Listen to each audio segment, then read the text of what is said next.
It's good to know when we need help.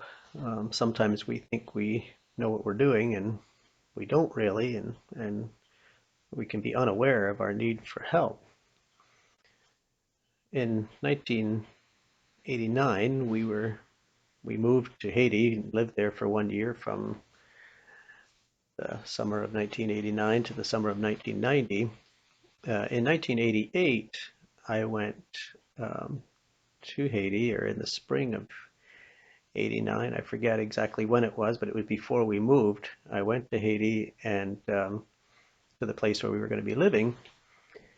And Pastor Paul Vital was the pastor there, the Haitian pastor there. And, and of course, I didn't speak Haitian Creole, but I had an interpreter who was with me that I had a conversation with Pastor Paul. And when we were planning to move, we wanted to live as much as possible a normal rural Haitian lifestyle, so we didn't want to have anything that nobody in the church had. So that meant that we wouldn't have a vehicle, we wouldn't have a generator, we wouldn't have running water, we wouldn't have a gas stove or a refrigerator, any of those things. And so when I got to Haiti, I was having a conversation with Pastor Paul. Then he said, "I hear that you want to live the way we live." I said, "Yes, that's what we would like to do." And he said, "Well, you can't do that." And I said, "Why not?" He said, "Well, it's hard. Like, we don't live the way we live because we want to. We live the way we live because we have to. But you don't have to live this way. We all know that you don't have to live this way, and no one's going to feel bad if you don't live the way that we do." He was saying, you have at home in your house, you have a button you push and the light comes on. You have your wife has a stove. She turns the knob and the fire comes up, and she can cook her food, and she has a machine to wash her clothing, and you should do that here. It's fine. You can do that here. And I said, "Yeah, but we don't want to. We want to live the way people live in your community." And so he said, "Well, um, how are you going to get your food if you don't have a vehicle?"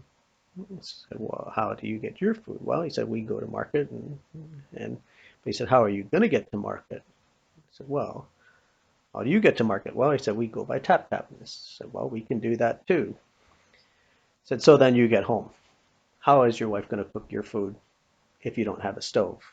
So, "Well, how do you cook your food?" "Well, we do it over a fire." So, "Well, we can do that too." I said, "Okay, then you're going to have food, and then what you won't have a refrigerator. So what are you going to do with your leftover food?" And I said, "Well, what do you do with your leftover food?" "Well," I said, "people come by, we give it to them, and they eat it." And I said, "Well, we can do that too." So he said, "Well, it's not good. Like, you, you should not do it." And I couldn't figure out why he was so sure that we couldn't do it and that it wasn't a good idea. And so I said to him, "Listen, this is something we want to do, and I promise you one thing. I promise you that we will be happy. We won't get angry.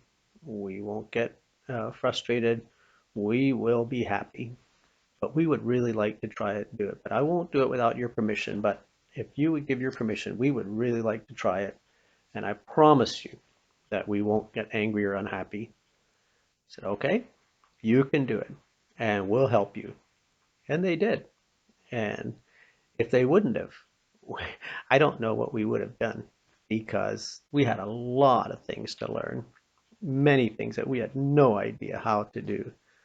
And the people really pitched in and helped us to learn how to live the way they lived. And basically, I think we were happy. I know there were times it was a little frustrating, but I think we were pretty much happy about it through the year. And but they helped us, but we needed their help. We needed to know things that we didn't know. It was interesting. I felt like I was learning a lot of things about how to live without electricity and without all the conveniences that we have. And then my mother came to visit, And I was telling her about some of the things that I'm learning about, how we do things. And she was like, oh, yeah, we did that when I was little. We didn't have electricity, and that's what we did too. And then I realized, there's a whole set of skills that people had in America before they had rural electricity in the 1930s. And those skills were lost because I grew up having electricity. But when I went to a place where we didn't have electricity, I needed help to learn how to live without electricity. And the people in the community really helped us to learn what we needed to know.